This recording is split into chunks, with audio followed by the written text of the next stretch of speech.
lot of action on the street today, huh, Willie? Yep. Oh, check out the German V8. Ooh, 64 dream car. At Shelter Insurance, we insure all your favorite rides and have since 1946. Sweet pickup. Hiya, Muggsy. Yo. From Hot Wheels to hybrids, we've got you covered. Hey, mailman. Love those shoes. Hey, where you going? Shelter Insurance. We're your shield. We're your shelter. Ask Agent Mark Manning about Shelter's auto insurance discounts.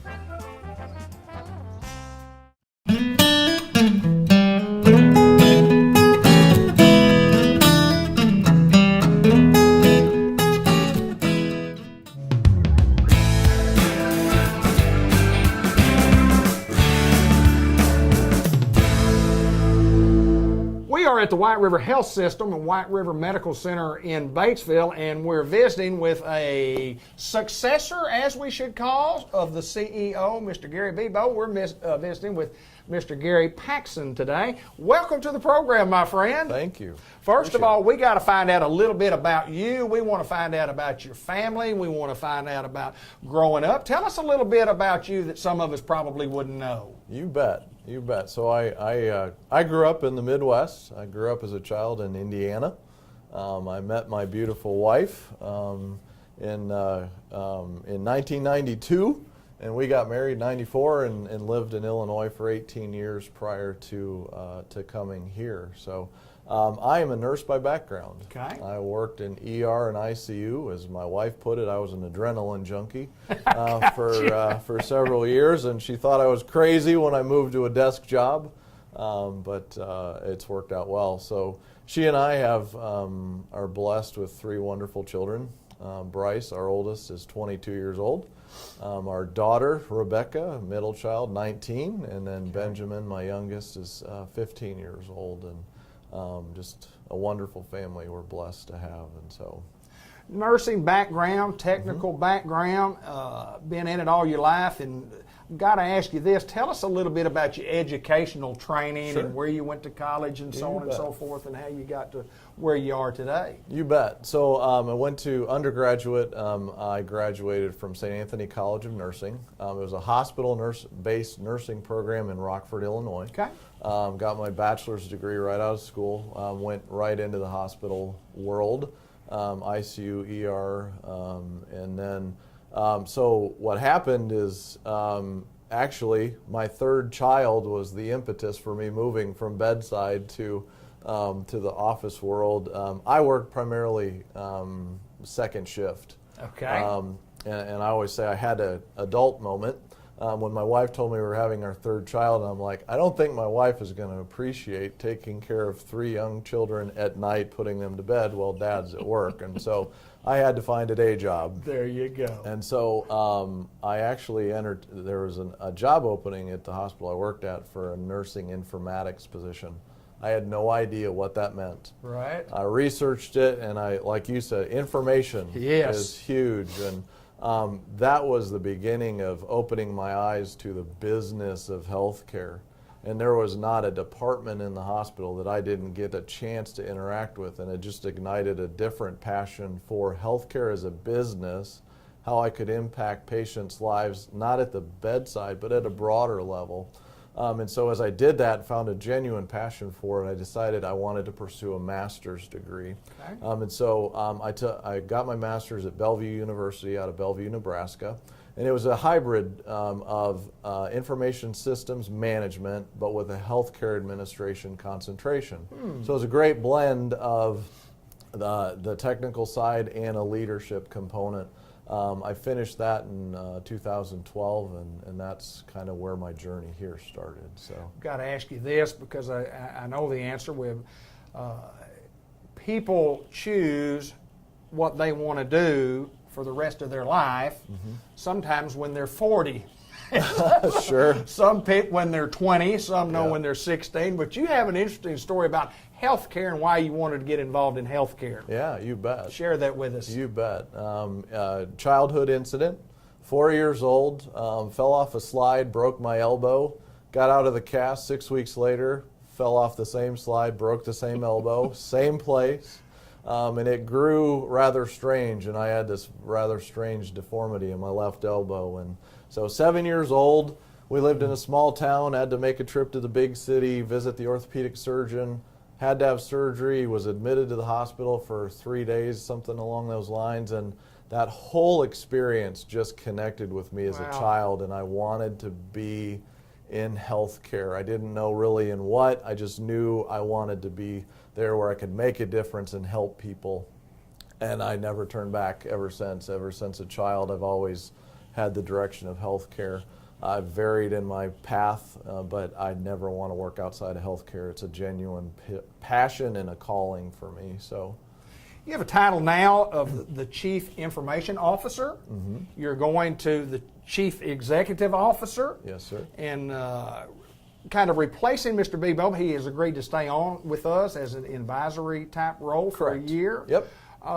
Tell us kind of the differences and what your responsibilities are now and what they're going to change to. Sure. Because they go from one particular area of information, which is every area, to every area. Right. Right. So my journey is, so I came in 2012 as the CIO, and I had a single title. In 2015, my title changed to Chief Quality Officer, and it was actually, I remember Gary and I having a conversation about, here we have, I'm a nurse by background, I have the knowledge of how to get the information out of the system and enhance documentation for clinicians, and how could we take that to make information to make our outcomes better for our patients. And so when I did that, I started to take on more responsibility, looking at our quality, how is our patient satisfaction, metrics that we look at that Medicare and the state holds you accountable to. And so that started, I increased my role of responsibility with that, was working with our Chief Medical Officer, Chief Nursing Officer. And that was really hospital focused in a large way. And so now moving to the CEO role for the health system, it is literally all of our entities, our clinic division, Stone County Medical Center, all of Cherokee Village, obviously the Newport complex. And so genuine honor to take that. Gary Bebo's done a great job of providing a fantastic infrastructure for our health system, and it's an honor to take that going forward. And absolutely, 28 years and retiring, but like we say, going to stay on. And healthcare is changing. It changes on a daily basis, and there's some adjusting to do in the future. And looking at from a place like in Jackson County, a rural area, what are some of the challenges in the rural area that you have to deal with? Sure.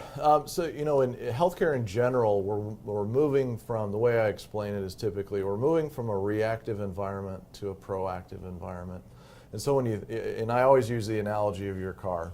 So as an owner of a car, if you do proactive oil changes on your car, the likelihood of having lower mechanic bills is pretty high. If you don't do an oil change, you're bound to have a really high mechanic visit and you're not going to enjoy it. Well, the same thing with our bodies. So if we don't take care of ourselves, you increase the chances of having a catastrophic, very, very expensive event in your life. And so as you look at Jackson County and other portions of our market area in those rural areas, one, it's about presence and availability of healthcare services. So in order to have proactive care, you need the providers there that you can go to, not just when, oh man, I don't feel good. It's, I want the best quality of life I can. I want to go on a regular visit. Are the people there that I can visit with, and then if I need something beyond their capabilities, they have the connections to get me where I need to be. And so for us, as we look at our market area in Newport in particular, we've invested a lot in the Newport complex. Absolutely. We're proud of that facility and what we've expanded. And we want to be able to provide as many services as we can to that community so that they can access that preventative type care to get the best health they can out of their life and enjoy life to its fullest. Well, there's no doubt you're motivated, and I know you're looking forward to the challenge that come with the promotion to CEO, and there's no doubt you're working for a great organization, White River Health System. And let me ask you this before we get off the air here: what does Gary Paxson do for relief time, for relaxation time, for hobby time? What do you do in your spare time?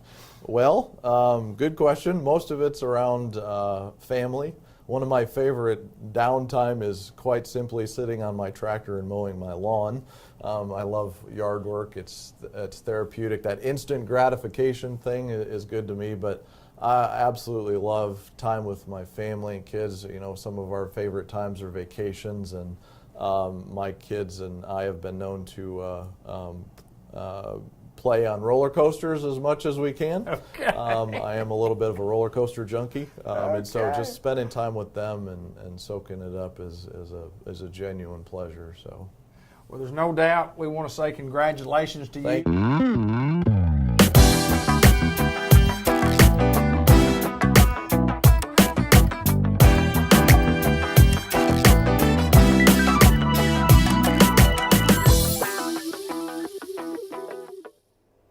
Let's talk sports with Bud Black. I'm David Black, and welcome everybody once again. Talk a little local sports. First of all, the program is brought to you by the Bank of England Mortgage Company out at the Newport Village Mall. That's Kenny Thaxton and Sally Long. If you're looking for a mortgage for a home, you're thinking about buying a home, and you don't really know how to go about the process of getting the money, talk to these people, because these folks are the professionals at getting a quick response back for you, an answer for you. They lead you through the process. It's professionalism at its best. Kenny Thaxton, Sally Long at the Bank of England Mortgage Company, equal housing lender and member FDIC out at the Village Mall. Lots of sports to talk about. One of the big sports stories of the year is the big deer that Kenny Thaxton killed recently, and did a video for Facebook, and it was a great video. He was so excited about killing this big buck. People had kind of doubted him about whether or not he was going to get what they call the marginal large buck, but Kenny got a nice one this past weekend. And first of all, congratulations to you. We want to talk about Greyhound football. This past weekend, the Newport Greyhounds defeated Center Point, the Knights from down in southwest Arkansas, by the score of 35-0 to advance to the second round of the AAA playoffs, playing this Friday night. If you're watching early in the week, second week in November, hosting the McGee Owls. Need a big crowd out there, ladies and gentlemen. We need you to show up this Friday night at Greyhound Field. It ought to be an exciting football game. We went to McGee last year and lost a football game 20-6, I think the score was, or 20-7 maybe. But anyway, it was a great football game. It was 20-6. But the Hounds look to get a little revenge this year as McGee comes to town in round 2 of the high school playoffs, and we're looking forward to that. Arkansas Razorback football, well, it is about what everybody thought it was going to be. Tough for the Hogs to win football games this past weekend, defeated by LSU, but made a comeback towards the end of the ball game. The kids battled real hard, but the big thing about Arkansas Razorback football right now, folks, is we talked about this at Newport several years ago. Help is on the way. Their recruiting class is going to be one of the top in the nation. They keep getting commitments from 3 and 4 star recruits. They are recruiting this nation. They are out there getting big-time recruits to commit to them. Arkansas State University's had a little down year. You say, well, had a little down year. Won 6-7 games, but not going to be the conference champion. And everybody kind of panics in Jonesboro, Northeast Arkansas. They say, oh, what happened to the Red Wolves? Well, sometimes you just don't win every game, and sometimes you just don't win a conference championship. But still, a great run by Coach Anderson and his group at ASU. If you follow Razorback basketball, if you follow local basketball, all that is going on right now. The Tuckerman girls, the Tuckerman boys, Newport junior high teams are playing. Senior boys really hard to get going because of the football playoffs. It always puts Newport basketball back a little bit. Coach Brandon Gates, he's got kids working, but he doesn't have a full hand right now. But high school basketball around the area is in full swing. Lots of great basketball to be seen, and lots of sports in general. Love this time of year, love the transition, love the bowl season coming up for college sports. It's going to be an exciting time, even though the Razorbacks probably not going to be, not probably, they're not going to be involved in the bowl mix, but they could certainly be a spoiler to some that may be. This is the Sports Report. It's brought to you by each and every month by Kenny Thaxton at the Bank of England Mortgage Company, member FDIC, equal housing lender. His phone number is 870-495-3931. And congratulations to Kenny Thaxton for the big marginal buck he got.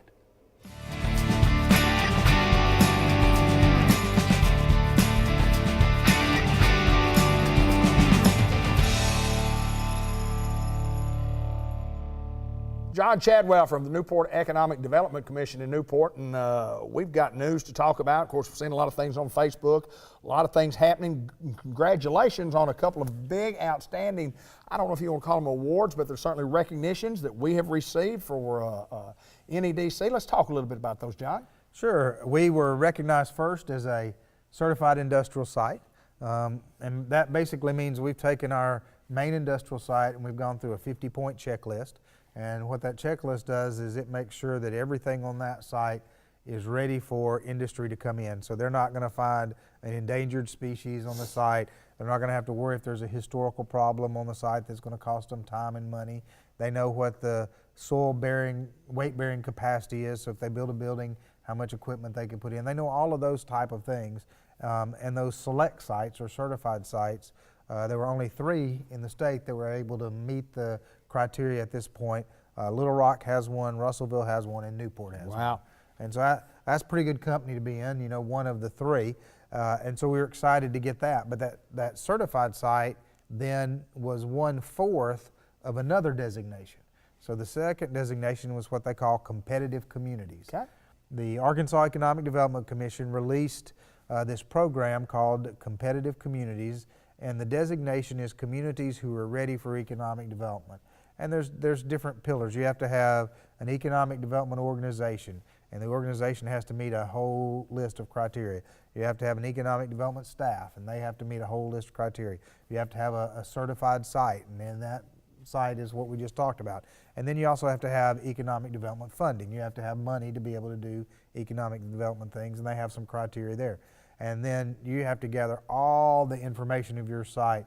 What's your workforce data? How far do people commute? What's your average wage in manufacturing in the town? What are the typical benefits people pay? Just all of this data that you have to gather about your community and the workforce in your community and the ability of somebody to come into your community. You put it all in a packet and you send it in, and then you wait and see if you're, and they'll send back and say, well, you need to do this or you need to do this because you don't have this part. Well, we started in March, and we were certified in September, or in October, I guess. It was only 2 towns in Arkansas managed to complete the process by October, and it was Newport and Paragould. Wow. And so both of us are competitive communities, and what the state has said is competitive communities are the ones that they will push to the front of the line for prospects.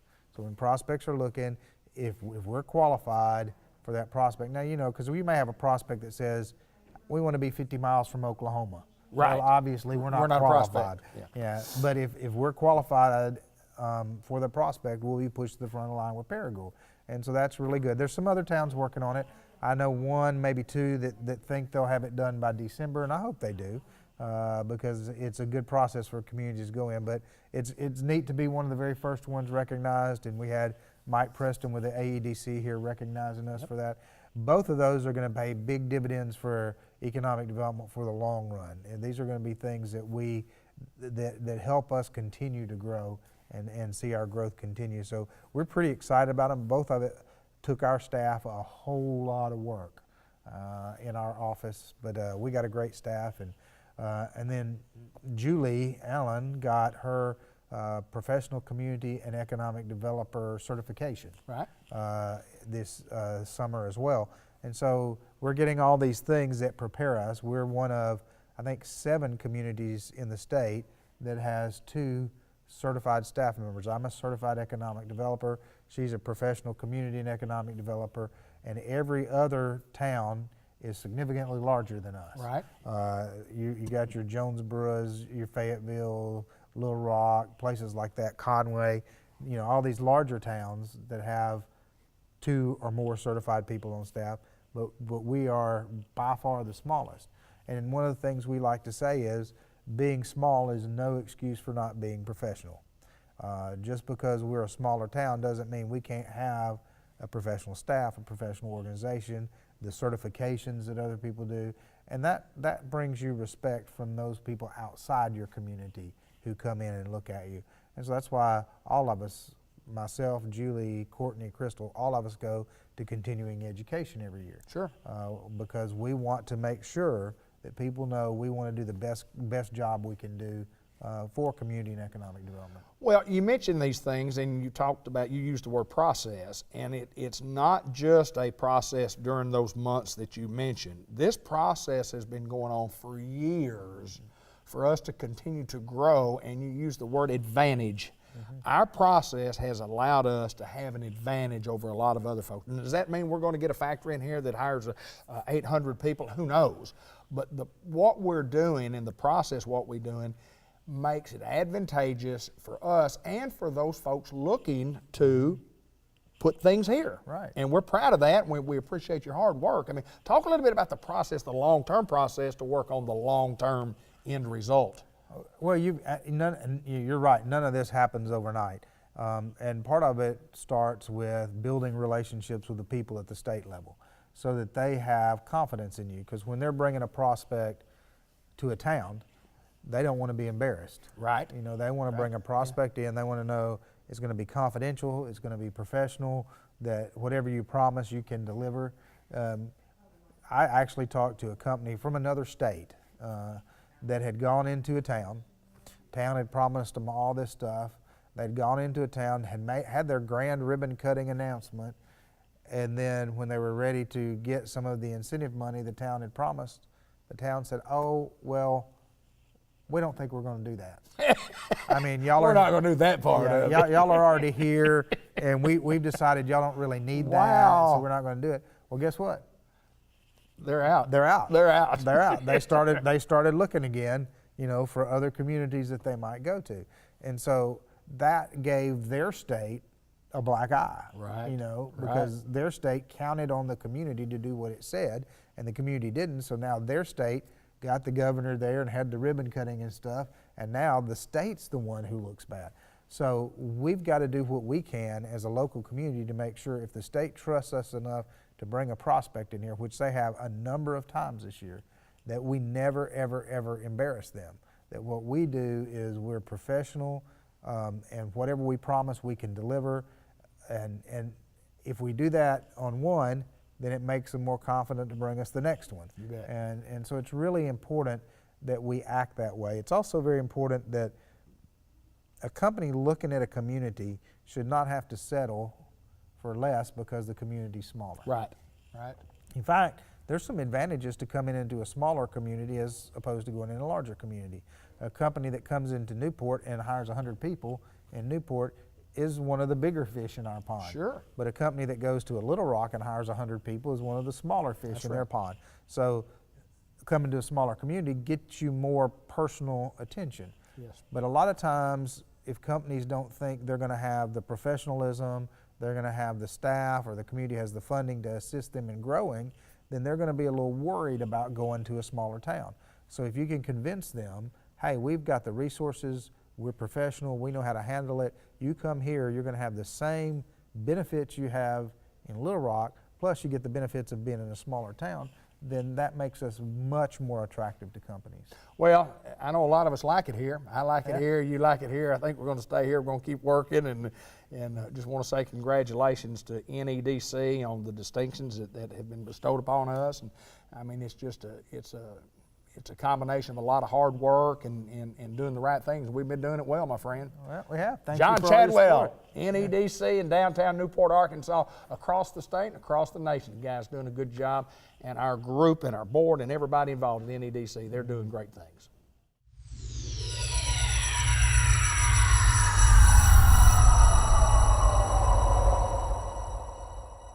Unity Health, Harris Medical Center in Newport on McLean Street.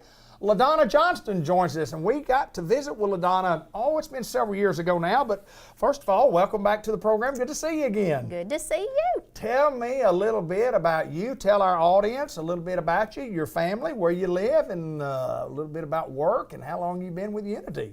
Okay. My name is LaDonna Johnston, and I serve Unity as the Vice President of Patient Care Services. That's my main function in Searcy. I'm here again at Harris in an interim role. I live in Bald Knob, Arkansas. My husband's the head football coach at the high school. Teaches biology and science, I think. We have 2 children. Our daughter is a nurse, and she lives in Bald Knob. She works for Unity and Home Health. Our son is about a junior in college, wants to be a school teacher, teach history, and coach like There his you dad. go. So we split it. I have roots here in Newport. My maiden name is Hutchison. So my grandfather was Plummer Hutchison, who was the brother of Porter Hutchison. Big farmers, Sonny, Virgil. Absolutely. My big claim to fame, though, is my mom worked for Mr. Thaxton across from the courthouse back in the day. Really? And my Aunt Audie, which was Uncle Porter and my grandpa's sister, my Aunt Audie was married to Edgar Henry, who was the janitor for the courthouse. So I tell everybody there was a time period, that's where my Aunt Audie would keep me while my mom worked across the street for Mr. Thaxton, and I ran the courthouse. There you go. That's exactly right. That's my claim to fame. I like that, though, and I would bet you did. I would bet that you did. So, and nobody understands that because they had an apartment. They Right. lived in the courthouse Right. back then. So Yeah. anyway, it was a good time. So a lot of bloodline here in Jackson County, Newport Yes. surrounding area, and then you obviously have a nursing background. Tell us a little bit about why that. Why did you always know you wanted to do that? Why nursing, and why'd you get into that? So I wanted to be a veterinarian. Okay. And I think now it's the same. I would have had to gone out of state. I'm an only child. So my father gave me 3 options. I could go to Harding University. If I wanted my school paid for, I could go to Harding University. Gotcha. If I knew what was right for me, I could go to Harding University. There you go. So I went to Harding University. That's right. The big joke after that was then I decided in computers. I was going to be a computer programmer. And the funny about that, if anybody knows me, I struggle with any form of technology. If it was Okay. not for having a child, I could not work my cell phone. I can get my emails, I can do a little bit of cutting and pasting, and then that's it. Long story, I was in a Bible class at Harding, and one of my fellow classmates said, "Oh, you would love this. Why don't you take this one class?" And that is literally how I got into nursing. I have loved it. I tell anybody, especially males or females, but females, you just have so many options. You can work in a hospital, you can work in a clinic, you can work for a school, you can work 3 12-hour shifts, you can work Monday through Friday, you can do weekend option, wherever your family is. And that's what I did with my career. Wherever I was at with my family, I used my nursing opportunities in that avenue to facilitate being able to be home, be with my children when I needed to be with them. So I've always loved taking care of patients, loved being in healthcare, have a genuine love for Harris Medical Center because it is in Jackson County. When I was a little girl being here, even as I got older, my grandpa, what he would call it is trading. He's going to do his trading at Jacksonport. Absolutely. And so I love this community, and it's just a good place to serve. And being a nurse allows you to do that, and being in this role has allowed me to continue that. So you've been associated with the company since 1987. 1987. And when you talk about patient care, you got to be a people person, and there's no doubt you're a people person, which goes right along with what you do. And being an administrative role, you have to be a people person. Yes. You're doing that. We're looking at, and we even talk about, what we want to try to do is be as stable as we can possibly do and still provide all the services that we have. And you're here to right the ship for us as we speak to get us in the direction that we're going. And then, kind of what is the plan? What's going on here at Harris Medical? Harris Medical is an outstanding community hospital. Absolutely. We're not going to do brain surgery. We're not going to do open heart transplants. Right. We want to be a good community-based hospital. So we have good basic medical services. We are working on our trauma designation to be a level 4 trauma. That is the lowest level, but for the service that we provide, that is a stamp of approval from the state. Okay. We can stabilize you. We can get you where you need to go. Absolutely. We've got that. We have basic med surg. We have a general surgeon. We have a podiatrist, so we can do basic surgeries, and then we have a good medical floor. You can't say anything in Jackson County or about Harris Hospital without saying we've got 2 of the best OB-GYN doctors in the state. Absolutely. Dr. Jackson is a legacy on his own. Then we've got Dr. Jones. We've added Dr. Aziz. who's our third obstetrician, and so we still go to Pocahontas, so we definitely have OB services and female surgeries that we can offer. We've recently, and I know one of your last broadcasts was with Sinclair, we see in not just Arkansas, not just in White County, Jackson County, but across the nation, the need for psychiatric services. So we call that whole realm behavioral health. And so in Searcy, we have an adolescent unit, an adult unit, and a geropsych unit.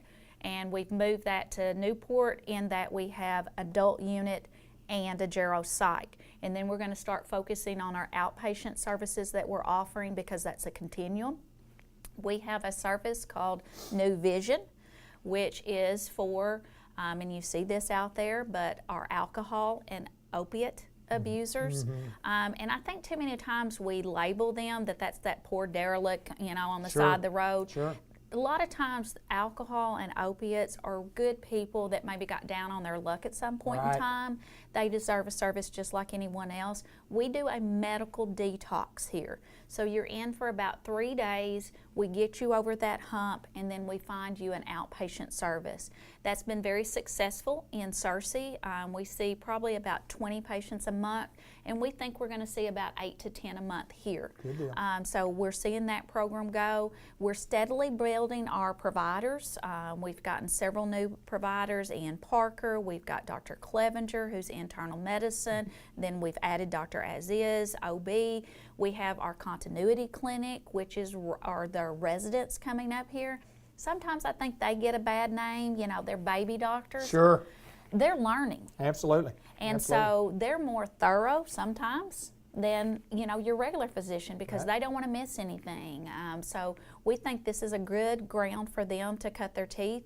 We've been able to recruit in the Unity system some of our residents, and so we're hoping by having that continuity clinic here in Newport that we can recruit some of those physicians to this area. So we've got a lot of different things going, but our bread and butter is basic community health, taking care of our community.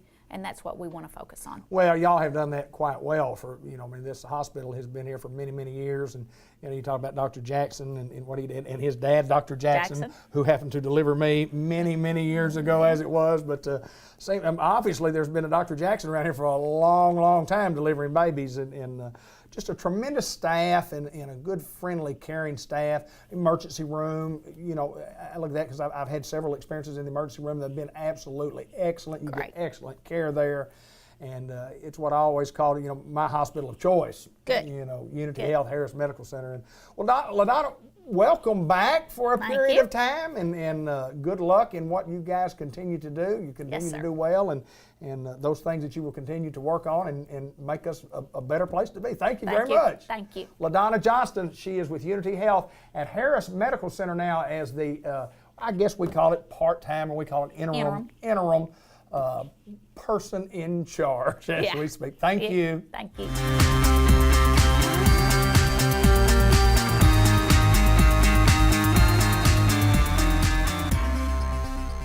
You hear us say it a lot here on Cable Channel 15 TV when we do these interviews each month, and David Black along with Tommy Bain, and where the rubber meets the road. That's at Farmers Tire Mart, Malcolm Avenue right here in Newport. Been doing it for a long, long time. And folks, if you're interested in some type of tire, whether it be automobile tires for your car, big truck tires, you need truck tires, on off-road tires, you need mud tires. They handle all those type of tires down there. Tractor tires, trailer tires, ATV, lawn mowers, if you name it, they could probably get the tire if you're looking for a tire. And automobile services, now is the time of year we're getting in. We're filming on the first real cool snap of the fall. It's coming. Wintertime is fixing to set in. Make sure you go by and let those folks check your antifreeze. Don't wait till it gets 22 degrees and it's too late and the old engine in the block locks up because it freezes up. Go by and let them check. They need a little antifreeze service. They'll be more than happy to get that done for you, but make sure you get that done. They fix flats, they do oil changes, they'll check your belts, your hoses, tire rotations, front end work, brakes, front, rear, all minor repairs on your automobile at Farmers Tire Mart. Tommy Bain and his staff have been doing it a long, long time. Their technicians are very, very good. You can visit us on Facebook at facebook.com/Farmers Tire Mart, or go to our website at www.farmerstiremart.com. So again, Don't forget to get your antifreeze checked for the winter. If you need service on your automobile, you're going to take a trip this time of year, make sure you get in there and let them check your tires. Make sure you've got the correct amount of air in your tires, because that has a ton to do with what kind of gas mileage you get on your car. Lots of automobile service, tires, tires, and tires. More tires than you can ever imagine. If they don't have them in stock, they can have them there in just a couple of days. Do a little business with the friendly folks at Farmer's Tire Mart, where the rubber meets the road, Malcolm Avenue, here in Newport.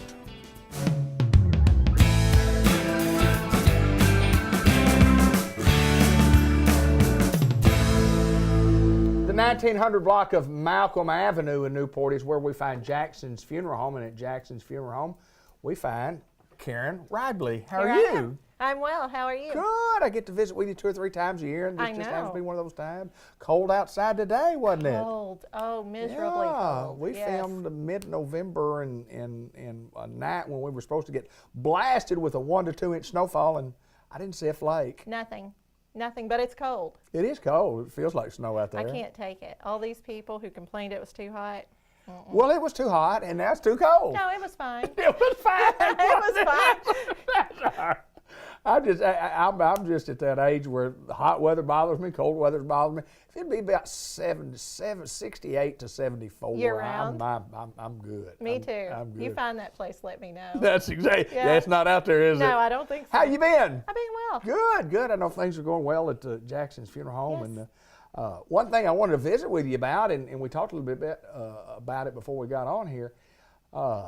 It's holiday time, Yes. obviously. You know, Thanksgiving coming up, and when you watch this, Thanksgiving may be over, but Christmas season, and always kind of a tough time for a lot of folks Yeah. that have lost folks. And I wanted you to kind of talk about some of the things that y'all do, and I mean, y'all keep up with folks. But anyway, talk a little bit about that, and you know, because it's a tough time of year for a lot of folks, no doubt about it. It really is, and we try to do follow-up with our families, and this time of year is particularly difficult for someone who maybe doesn't have much family, Right. because a lot of times after the service, you're surrounded with friends and neighbors, but at some point they go back home, you know?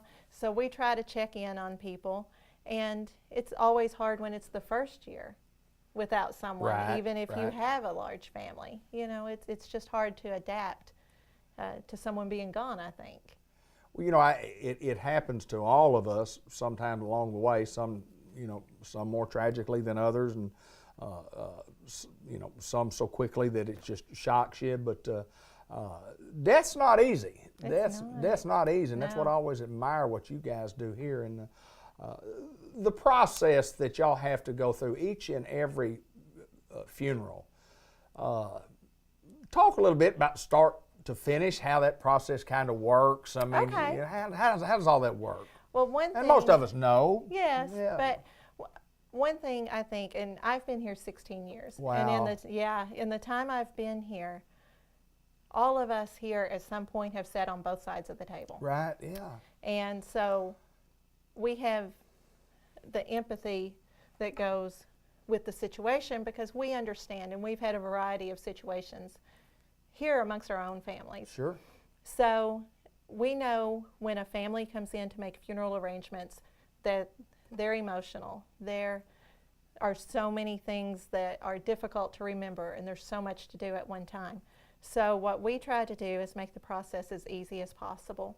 We have a format that we go by to gather the information that we need for legal purposes, death Right. certificates and so forth, as well as obituaries. And when a family comes in, we always ask to bring pictures so that we can put together a video tribute, Sure. and I do that here in-house. Right. Many years ago when that started, you know, you had to send the pictures out, and we were all nervous. I know Right. the families were nervous, and we worried about that. So that's something we do entirely in-house now. So when you leave your pictures, you're leaving them with us. That's right. And you will get them back from us. That's I can exactly promise you that. So we take care of all of that, and setting up visitations and viewings and so forth. And we try to make every service as personal as possible. You bet. So we want to know what was interesting about Dad, or Sure. or what Mother really enjoyed doing. And I think that shows in our funeral services. I think that you can really see a person's personality in the way a service is set up, and the songs that are selected, the things that are said, even the service folders, the poems Sure. that are selected for the back, Sure. and the information that's inside. So that's the most important thing, is to remember someone as they were. And you talk about the programs, and you talk about the video tributes, and you talk about the things that you do, and technology has changed. Yes, very very much. much. And we provide more than we've ever provided before Yes. in a service, and it leads me into, because we always talk about prearrangement and talk about coming to the table, and this is the table that we This is normally the come table. to. This is the Yes. table, and I have been on the table when I didn't have anything prepared. Yes. And I've been at the table when we had everything prepared because of prearrangement. And Right. I know Bud had done everything on his, and Yes. Jane had to answer a few questions, but mostly it was done. Tremendous advantage for us. Talk about the Yes. advantages of doing that, because it's so important. We didn't have to make emotional decisions and not know answers to questions like, That's exactly do right. you have a cemetery plot? I Exactly. mean, just talk a little bit about that. Exactly. I am a big believer in funeral prearrangement, because it allows you to answer questions when you're not in an emotional state. It allows you to think with a clear mind, to choose what you want, to work within the budget you want to work with. Because I think everyone has sat here at some point and thought, my loved one deserves the most expensive, because Right, sometimes sure. we equate expense with love, especially Right. when we're hyper emotional. So if it's something you can do ahead of time when you're thinking logically, Sure, absolutely. it will take care of that. Another thing is that it will lock your prices in when you prearrange and prepay your service. Right. So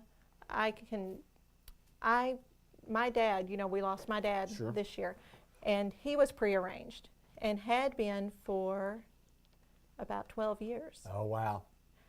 We saved a lot of money. I bet you did. Because he thought ahead. Yep. And even though I selected everything, even way back then, because he told me, you're going to do what you want to do anyway, you always have. He said, you pick it out. He didn't, did he? He did. He did? He did. He said, pick it out and bring it to me and tell me what I'm going to do. So There that's you what I go. did. But, 12 years later, it served my brother and I well Sure. to have that done. There was no expense to worry about. We knew the information that we needed to know, and all we had to do was choose our service day, You bet. figure out what we actually wanted to do the day of, and he made it easy for us. Absolutely. It was a gift. It was a gift to us. If someone is interested in maybe talking to you guys about prearrangement and pre-need service, well, what do they do? What do they have to do? All they have to do is call here, 523-5822. Okay. They can speak to, there are several of us here who sell Okay. pre-need. We can come to your house. If it's difficult for you to get out, we're more than willing to come to the home. You can set up an appointment to come in and talk to us. Just because you come in and talk to us doesn't mean you're obligated. You can go home and think about it. You don't have to pay for it in its entirety Right. that day. There is no interest on payments. Right. So you can make payments. We try to work within everyone's budget and put something together individually for each person. So there are a lot of different options when it comes to prearrangement. Well, there's no doubt you guys are the professionals. You're the ones that have all the answers. And We try. Yeah, I guarantee you to do. I appreciate you taking time to join us this morning. It's always a pleasure to get to see you and come down to Jackson's Funeral Home, and it always makes me feel good that that you folks are taking care of Jackson County. Thanks, Karen. Thank you. Jackson's Funeral Home, Malcolm Avenue, the 1900 block of Malcolm Avenue in Newport.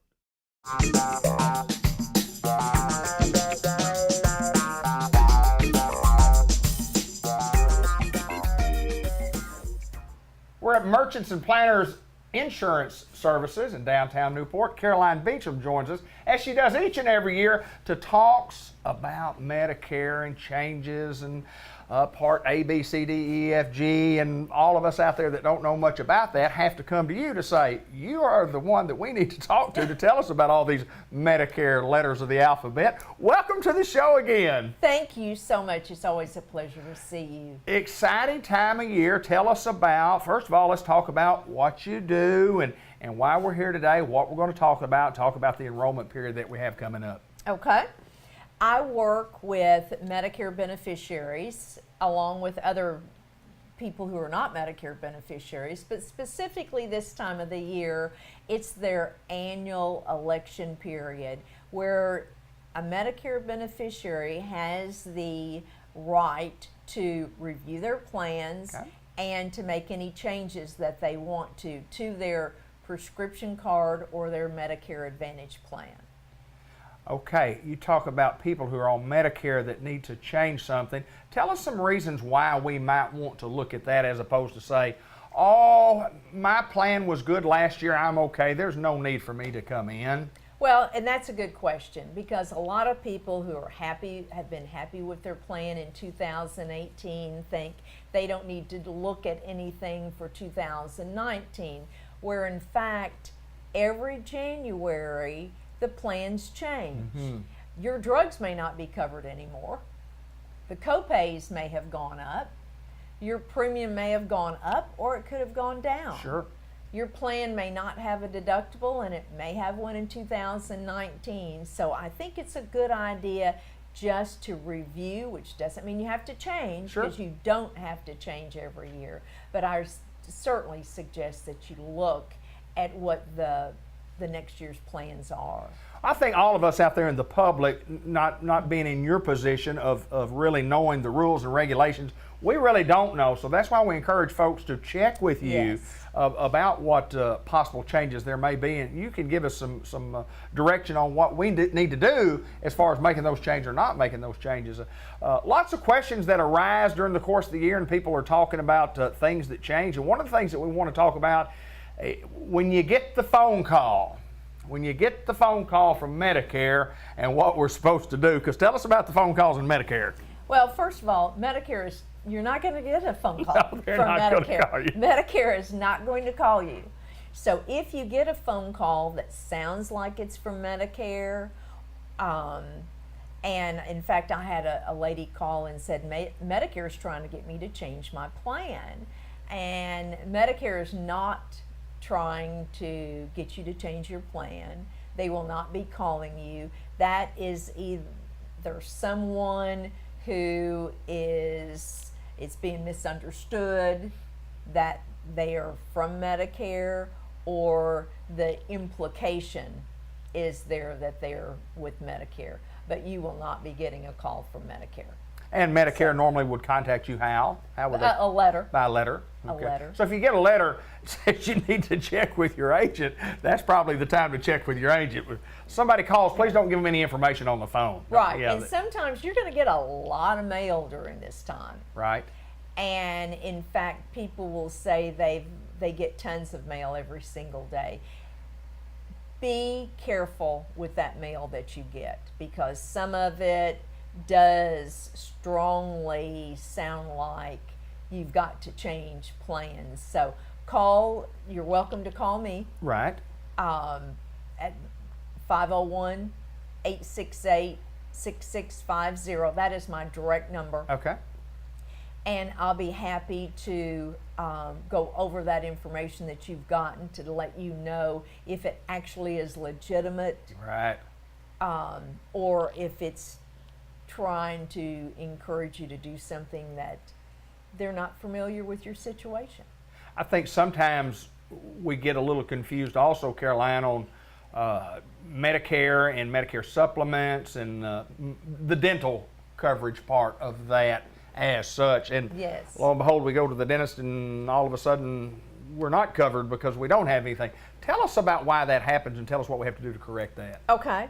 That's a really good question because that is a problem that people face all the time. That they'll go to the dentist and for some reason think that Medicare covers their crown or their root canal, or their Medicare supplement does, which a Medicare supplement is only going to supplement what Medicare does not cover. Right. And Medicare does not cover dental expenses unless they're medically necessary.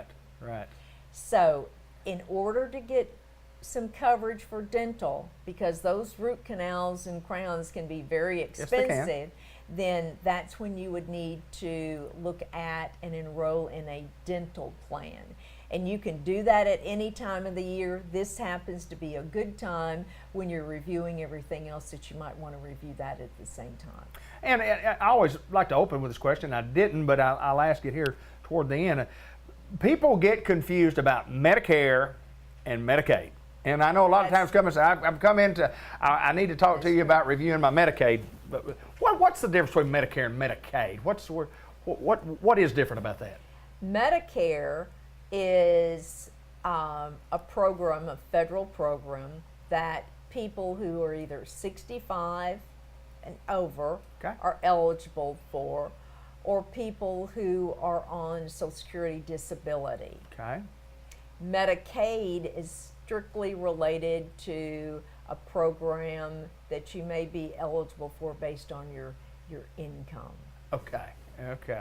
I know that question comes out a lot. It comes out a lot in normal conversation. You'd be sitting around a dinner table with folks and they'd be talking, you know, and at my age now, and they start talking about Medicaid and what Medicaid Part D covered, Part. And I said, I think you're probably talking about Medicare. Right. Well, I don't know Medicare, Medicaid, not any difference. I said, no, there is some difference. There's. So that's when I'll say, get your card out. That's right. Get your ID card out. That's right. Let's look at it. Let's look at that. And we'll get it straightened out. Well, it's an important time of year, and again, tell us the dates, and so important for people to come in and review what they have to look at those changes, and no doubt that you'll lead them in the right direction. Tell us those dates again and how we get in touch with you again. Okay.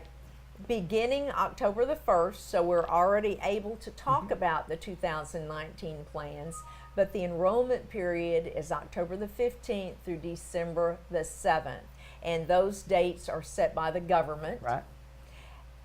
That is the time where you can review and make any changes that you want to.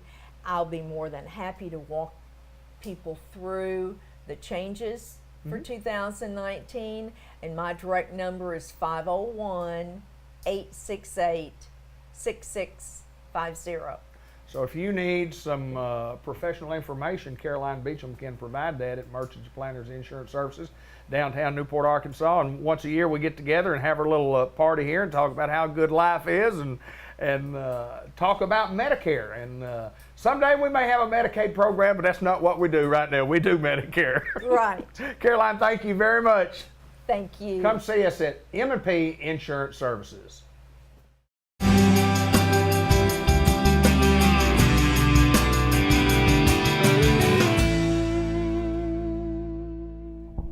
St. Michael's Place, Pecan Street, for the last several months, we've talked about the team. We've assembled a team, and I keep saying, where's the team? Y'all talk about the team, and sure, we have the team. We do.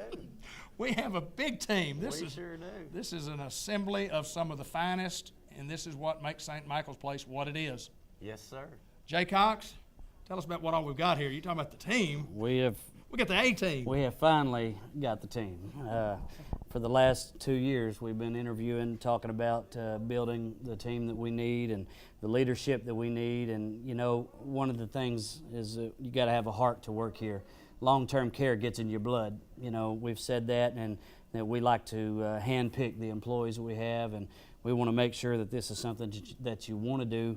And, you know, just a few nights ago, we had a resident that wanted to, that just didn't want to be alone. And one of our management team here stayed all night and held hands with the resident that crossed over into eternity. And, you know, it takes special people like that. And sitting here with me is the leadership team at St. Michael's, and I believe any person sitting here on this team would have taken that role and that responsibility, and I'm proud to work with these guys. I've watched each one of them work hard, work overtime if necessary, and this is a great group, and I can finally say that we've got the team we want. we're fully staffed. We've even in the last few days had to stop taking applications. Even on our lower staff, we've had to stop taking applications because we've been fully staffed even in the other departments. Now, I can't say that's the case now because that's not my job. But, Right. But people are coming in. They want to work here. This is a good environment, and man, I'm excited about what's going on. Well, you talk about management team, and without getting into the different types of, we're not going to name everybody that's here, but we certainly thank everybody for joining and being a part of the little broadcast here. But under the management team, there are other people that work under these people. So we've got a lot bigger team than just the management team. Talk a little bit about that. Yes, and of course the different departments here, of course nursing, and we've introduced Haley, and she has also an ADON, and of course all the nursing staff and CNAs that fall under that. We have business office manager and human resources. We have, of course, Gerald joined the team, and he's our new administrator. We have supervisor over housekeeping now. And of course, long-time Sean Gates, our maintenance guy back there. And we have MDS position. And of course, we hadn't introduced her yet. We'll have a one-on-one with her a little bit later, so we'll wait. We have new dietary manager. And so we have some special interviews one-on-one that we hadn't done yet. So we're going to hold off on the one-on-ones yet, but we have added quite a few that I'm going to save those special interviews for later, but they're all here, and we have an awesome staff. Gerald, there's no doubt that you take this job and you had to have a plan.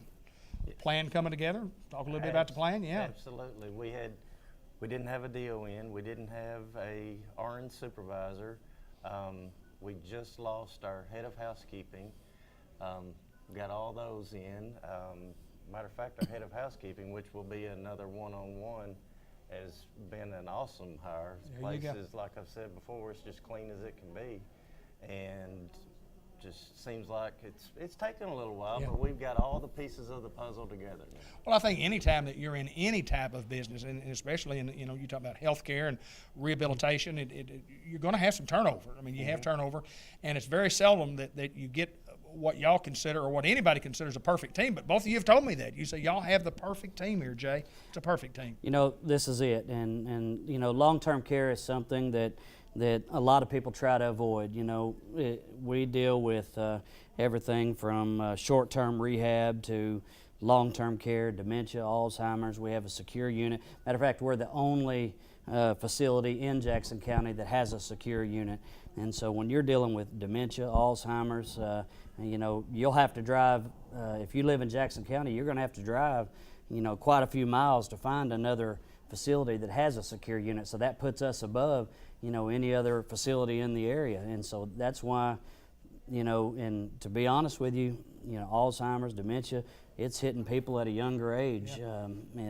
It's one of those diseases that's still kind of a mystery to people, and why people get it and why they're getting, people are getting sicker at a young age. But here's the thing, and I want the listeners to listen to me. Those decisions are hard to make, and not only from a nursing standpoint, but from a business standpoint.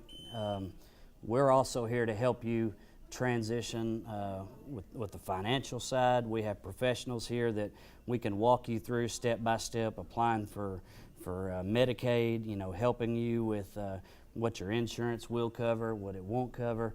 And when it's tough to make those decisions, we deal with that all the time, and we can help you know what's best. And even when it's beyond our scope, we are connected with professionals that can help make those decisions, and we're ready. I have very much confidence in the staff that we work with, and don't wait until grandmother or grandpa gets that diagnosis. Don't wait, until those problems creep up on you. If you start seeing those signs and your doctor's talking to you, and mom is starting to have trouble, starting to have memory loss, come out and talk to us now. Maybe there's some things some preparations that need to be made up front, you know, especially on the financial side. Maybe there's some property and some finances, some insurance, some life insurance. Maybe there's some things that need to be dealt with on the front end so that when that time comes for long-term care, because let's be honest, David, there's no guarantee that any of us could make that promise to mom or dad that you can take care of them Sure, at home. sure. You know, Yeah, you don't know. we can't make that promise, Right. and that's why we're here. You know, we want to take care of the physical, the nursing side, the financial side, so that you can focus on the quality time. And so when you start seeing those signs, come see us early. You know, it doesn't have to be a subject that you try to avoid. We'll make it easy.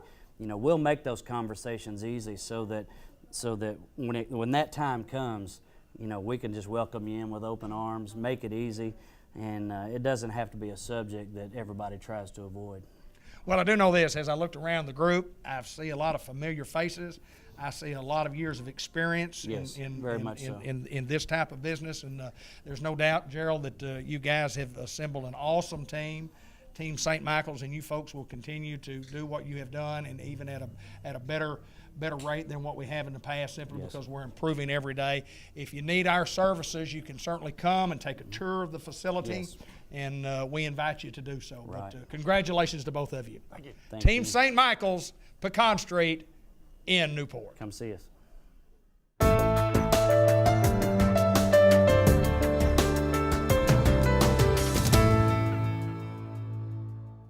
Customized Vision Care at the Village Mall in Newport. We certainly would like to ask all of you folks out there in television land, if you don't have an eye doctor. What's the air quotes? I've got an eye doctor. What's up with the air quotes? Eye doctor. Eye doctor. We are professionals. I like the air quotes. Air quotes. I've never heard it called that. You've never heard that? No. Where have you been hiding over I don't see real well until I come in here, and then after you get me seeing real well, Then you see everybody air quoting. air quoting. What you Air do? quote. I've You know never how you heard that. annoy other people when they're talking? You give air quotes to their conversation. Yes.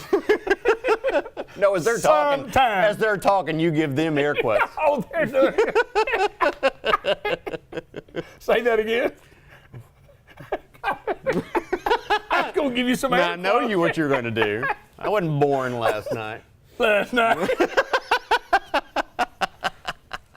I promise we are the most professional. No, we're not. Well, Are we? we can be. Yeah. We can be. When But your patients are in here, and we don't have any patients in here for the time being because it's lunchtime and we're kind of caught up and we're being real silly. I ain't caught up. Anyway, I appreciate you, I know. you thinking that highly of me. Y'all not caught up? I'm not. I should have not have. Like a kid with a new toy. You're just going to wear it out now. I had a couple of things of interest that I wanted to share with our fine viewers, and I forgot what they all were.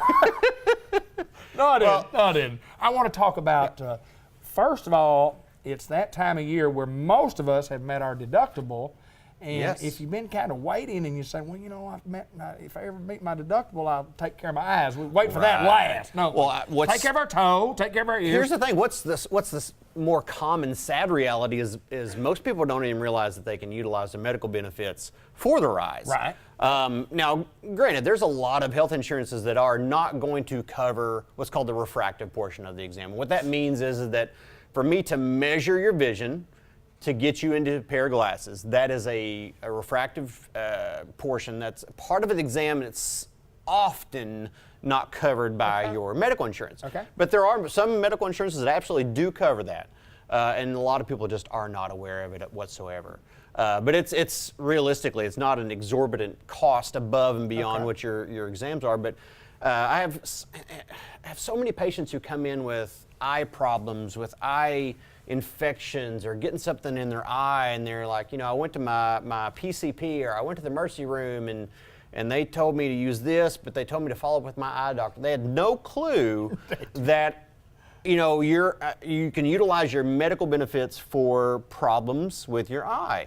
And there are often a lot of cases that people think they need glasses. They think it's a vision problem, and it actually is not. It's a medical issue. But if you have medical insurance, if you've met your even if you have not met your deductible, Right, it's still covered. Yeah. you know, if you're making health choices based upon what your deductibles are, you're probably going to lose that game in the long run. You're probably anyway. going to lose. I agree. But especially if you've met your deductible on your medical insurance, come by, call, and we can see if there's something we can do as far as checking over your eye health and even your vision through your benefits. Just make life a little bit easier on you that way. Well, we encourage folks to do so, and then we also want to talk a little bit about credit. Yes, Care Credit. Care Credit. Tell us a little bit about Care Credit, what that is. Care Credit's one of many different programs. It's a health spending account, if you will. Well, I'm sorry, more accurately would be called a health credit card. You apply for it. It acts like any other credit card normally would, but in this case, it can only be used for medical purposes. And what that means is that you've got, if you got to have dental work done, you can do that. To buy glasses, you can use Care Credit. To have an operation, you can use Care Credit. You can use that on anything that you would normally use any type of health or vision or dental benefits on.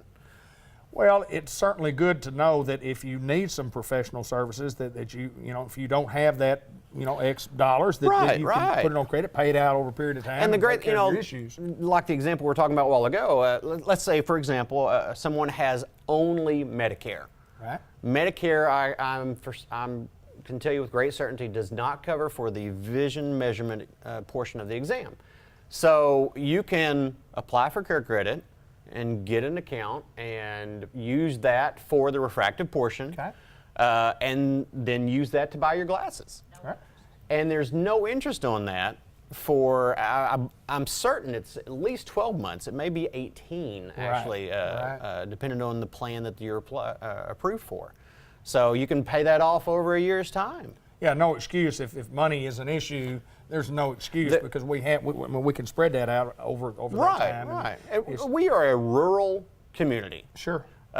So we are going to be in a position where there are many people who need help in that respect. And so we do not try to we actually try to find every way we can to help out patients in every facet, whether the high tier, low tier, middle class. So it's really, Care Credit's one of those tools that we just try to implement.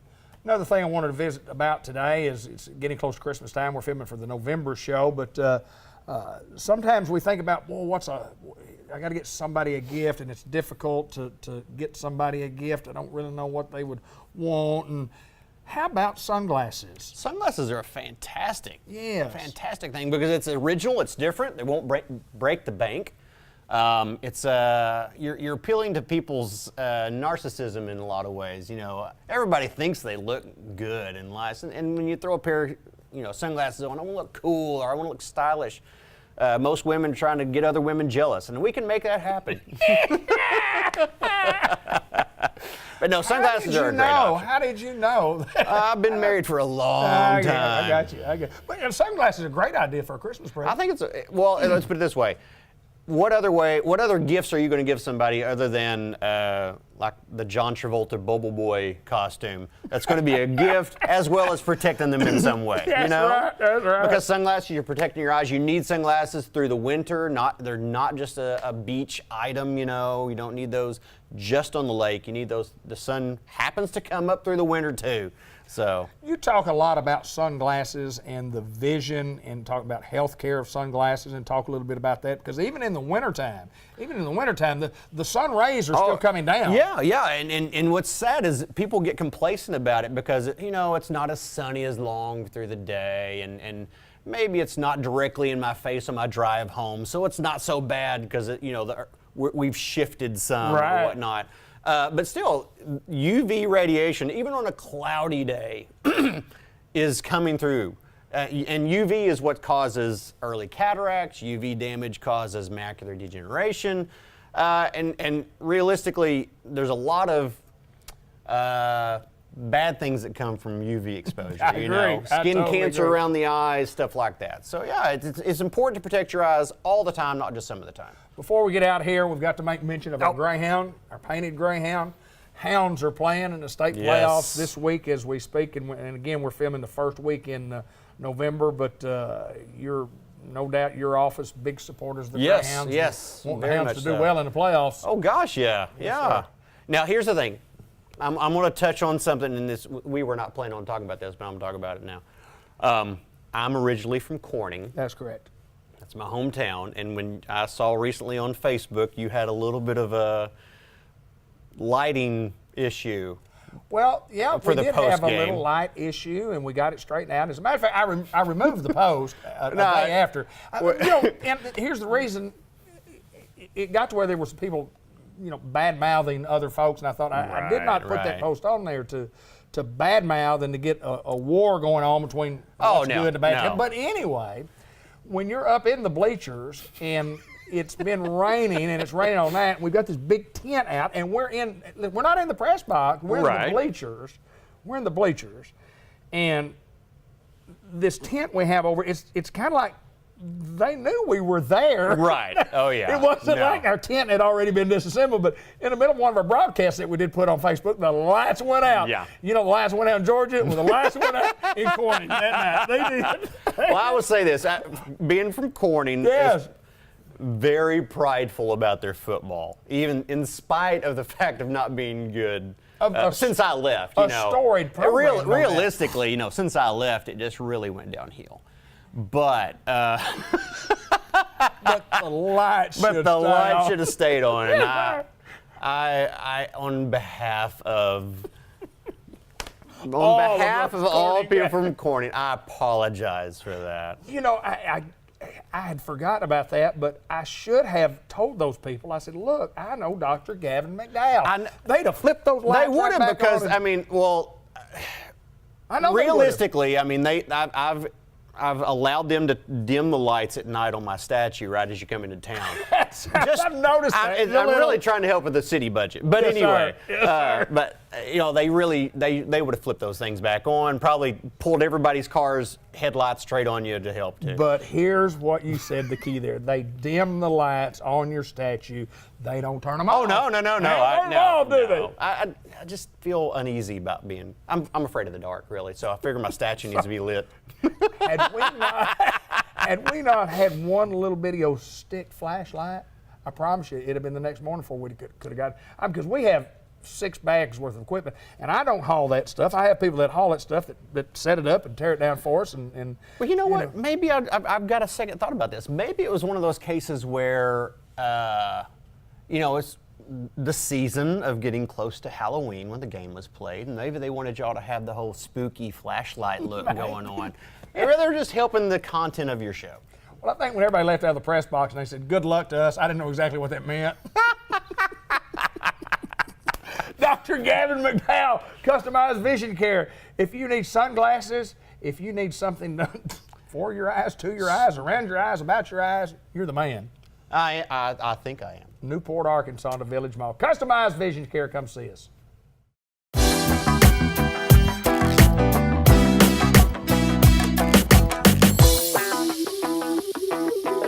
Hello everyone, and welcome to the November edition of the Farmers Supply Association Agriculture Report. I'm Randy Klepechka, agronomist with Farmers Supply Association.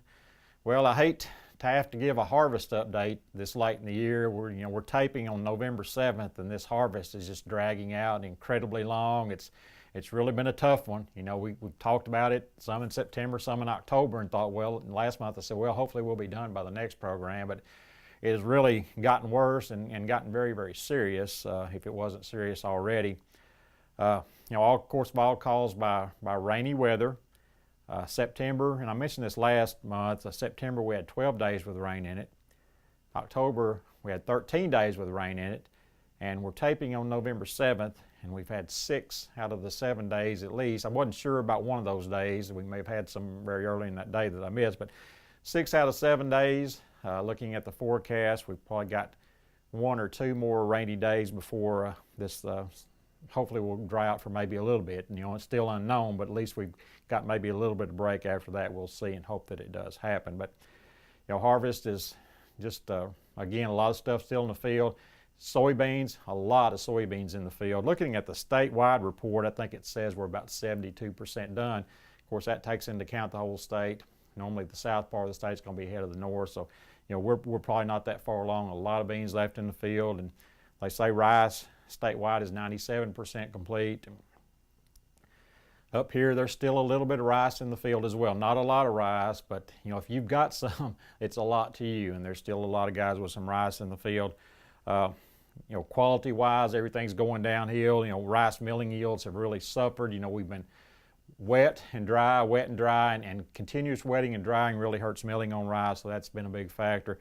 And we've talked about soybean quality, and you've probably heard about that on the news, but with all the rain, the soybean quality is going downhill as well. We also have some yield losses just simply because it's so hard to harvest it when it's muddy like this and conditions aren't good.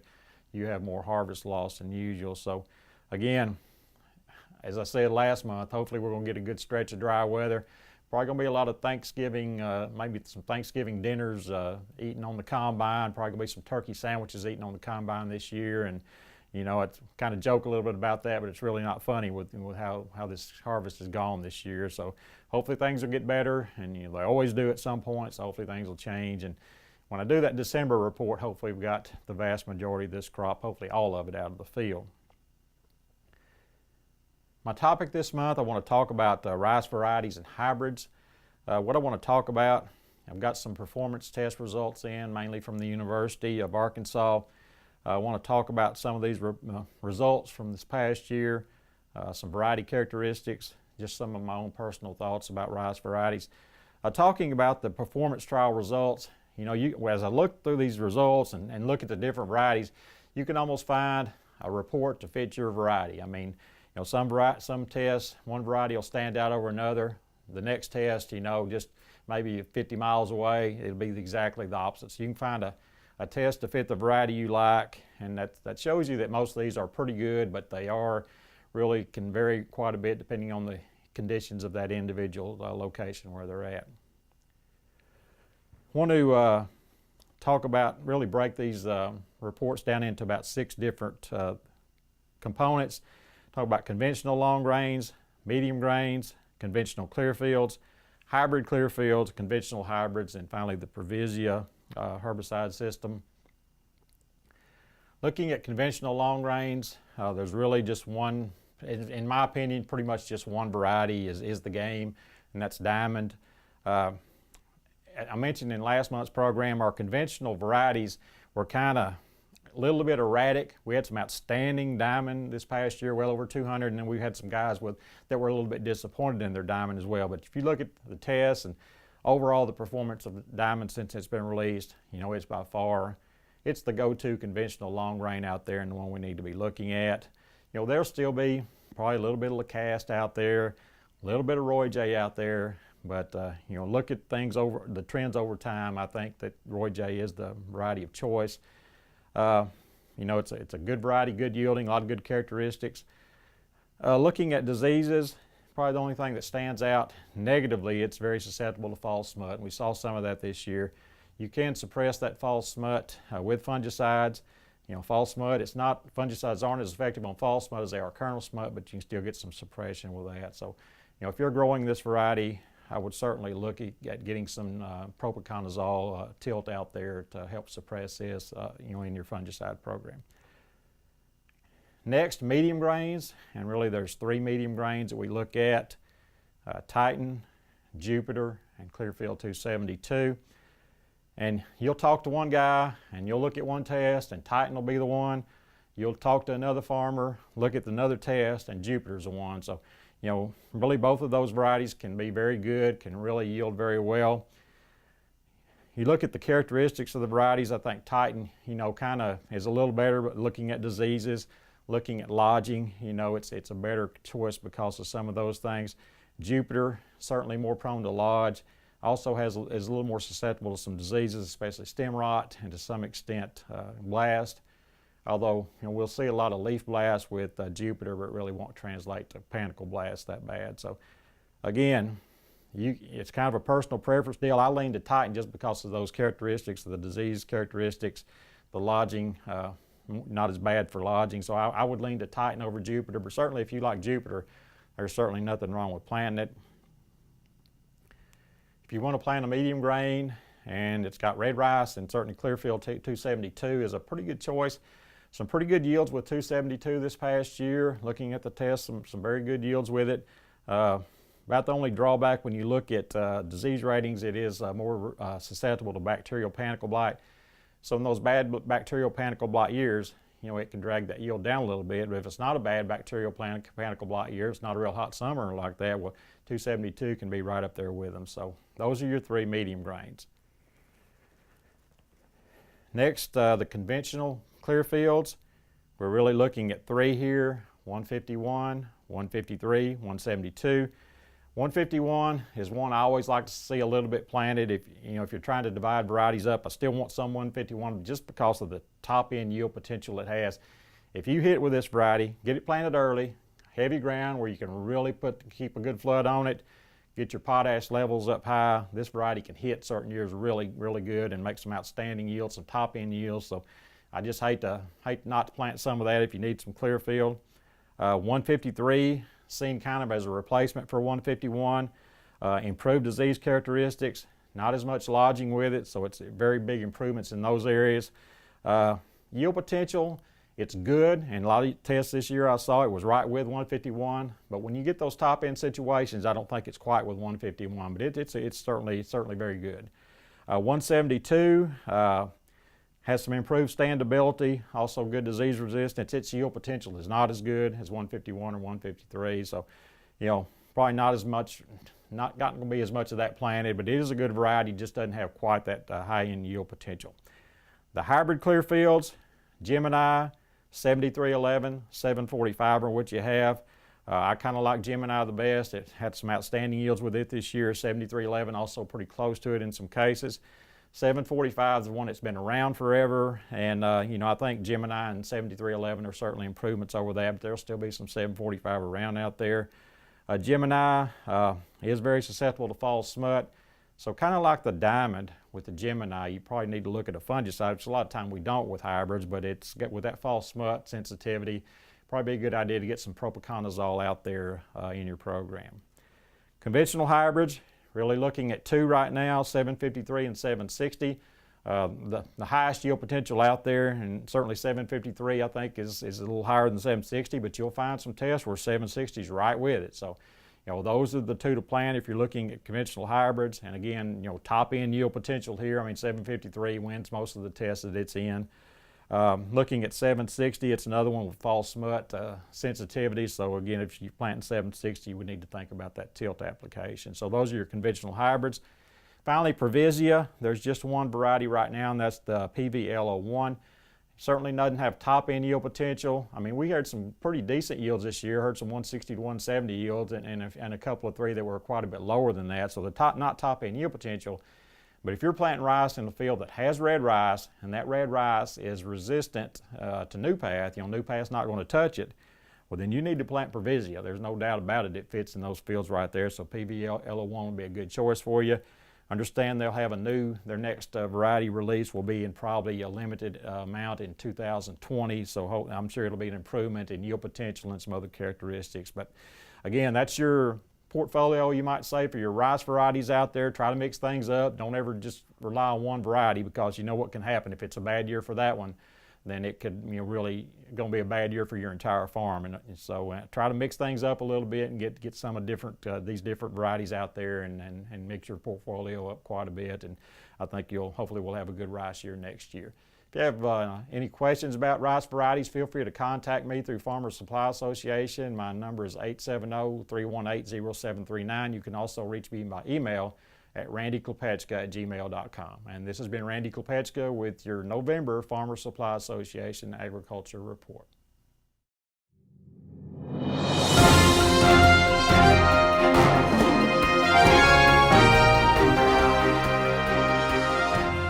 White River Area Agency on Aging in Batesville, and great honor and a pleasure to get to visit with Mr. Brad Cummings. Good to see you, sir. Good to see you again. Batesville South Side guy, no doubt, but just a big Independence County guy. That's right. But we want to remind everybody about Brad, and tell us a little bit about you. Tell us a little bit about your background. You've been on here before, but you've been with White River for some time, and we'll talk about what you do. Just 5 years ago, 5 years in October. Wow! Congratulations. So got my little certificate, and good. It was all good. Yes, sir. So been here, and things gone well, and just kind of reintroduce myself. I've been here pretty much all my life. Right. K-12 at Southside, and my kids have got 24, 21, and 16. So got my hands full, got my banks empty. There you go. There you go. So it's good to be the CFO because Yes, sir. Yes, sir. Chief Financial Officer at White River area. Yeah, and I'm Chief Financial Officer in my house too, because there's a lot of out goes and not a lot of come in. Yes, sir. Right Yes, now, we sir. got 2 in college, but I got 2 in college, one at UAM and one at ASU, and so really proud of them. And then I got my daughter as a sophomore at Southside. So. Well, there's no doubt you have a love for this community, and like you say, been here all your life. And then let's talk about what you do here at White River area. Chief Financial Officer. I mean, obviously we're dealing with finances and lots of different things that come into play when you talk about financial money. We have money. Where do we get money? Tell us about what you do, how you do it, how we get our money, and how we operate. So our budget's about a $20 million budget, and there's a little misconstrued thoughts about nonprofits. You know, our nonprofit here at White River, we're not strictly a grants. Now, we do have grants that are federal and state, but that's only about 10% of what we do. Right. And what we do out there is we are the fiduciary agent for these senior centers. Right. And in the 10-county area that we serve. And so we basically administer the program. We don't do the direct service. We just administer the program and make sure they're in compliance with federal and state regulations. And that's about 10% of what we do. Wow. The majority of what we do is in-home services, and that's where we go into the homes and we do, we give baths, and so we don't do skilled service. We do a non-skilled service, and so and that can be, and we get the funding through Veterans Home, Veterans, and we get Medicaid, obviously. Sure, absolutely. And then just private pay, and with some insurance, with long-term care insurance. And that really is about the majority of our budget. It's about a $15 million portion. Right. The rest of them is the little grants here and there. So that's what, I mean, when you think about White River Area Agency on Aging, a lot of people think about senior centers, but really we're seniors total, and that's what we are. And so we can certainly direct you to the senior center, but we can certainly help you and direct you to other things that are good for seniors. So. Well, as Ted talks about all the time, and we do, Brad, there's no doubt that, I mean, the services that you guys provide, they're second to none. Right. They're services that we have to have. There are a lot of people out there that need our services that may or may not know how to even get in touch with us. That still, as we get older, and we're an older nation now than we've ever been, lots of folks can use our services. Talk a little bit about that. Yes, and so what we have an office in every county we serve. We serve 10 counties. And so if you call us, we're going to have a care manager there, and you can either come in and we can set up an appointment, or we can go to your home. And what we're going to do is assess your whole situation, and we're going to look and see what's the best approach for what's best for you. And so we have contacts. We don't do home health. We don't do hospice. That's right. But however, we can contact you. We can refer different entities, and so that's what we do. We're one-stop shop, not necessarily for direct service, but for information, and that's what we are. We're an information piece. We can also do some direct service, but really, our first line of defense is that care manager, when we can sit down and say, "What's your needs?" and let's see what we can do to help that. Well, you say you've been here 5 years and experience, and obviously in financial, and you've seen it's an ever-changing business. Absolutely. I mean, the business today is different than it was 5 years ago. Absolutely. And when you talk about government, when you talk about grants, I mean, you talk about even private pay. But things have changed, especially from the technology end. And to talk about some of the changes that you've seen. Well, there's constant changes, and we stopped calling them changes. We started calling them transitions. There you go. Because it sounds a little easier. It does, doesn't it? It sounds a little easier to get along with. Yeah. When you transition to something, into something else, it's a little better. Sure. It's a little easier to do. But those transitions have come probably every year I've been here. And really, you hit a point is it's really in technology and how we report. You know, they're talking about at some point everybody would have some sort of a smartphone or some sort of device that lets you know when that person actually entered the home and actually left the home. Right. And so, you know, when you've got 650 employees out in these homes each and every day of the year, you got to count a lot on integrity. You bet you do. So, and while I feel like we have the greatest staff and with the most integrity, you know, sometimes it's just what it is. And so, that's why they're going to start this. They call it the EVV, but what it is, it's a employment verification, and it's going to verify that employee was at the house, right, so that Medicaid can pay. Will Sure. actually see that they were there and performed the duties to be paid for. Well, you know, the technology in from, you know, who would ever thought that we would have had a phone that didn't have a wire connected to it that you could talk with somebody. No and kidding. it always amazed me about driving down the road and listening to a song that somebody was spinning a record over the radio station that was 7 miles from there and say, how do I hear that? I mean, how do I hear this guy talking right here on the radio? You know, old radio guy and Bud, my brother was, but a lot of changes, and also, you know, many of these transitions, as you say, in your field, and technology is certainly one of them. You guys provide a lot of service. This time of year, Brad, is holiday time when we get kids checking on parents, checking on us older folks.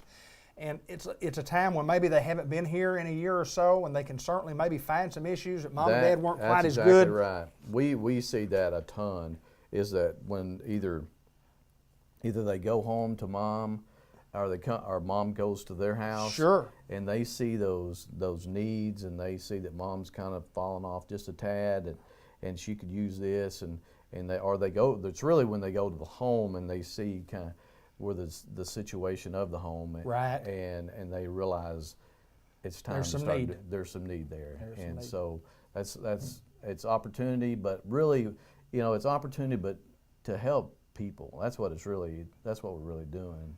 And kind of to give you a kind of perspective where we were, last year we were in the homes in 10 counties over 800 and approximately 850,000 hours last year. Wow. So that kind of tell you the magnitude of what we help and provide for our seniors. Yeah, that's a lot of hours. That's a lot of hours. A lot of hours, yeah, no doubt about it. And well, I know you guys, what you do it very, very well. Yeah, and thank you.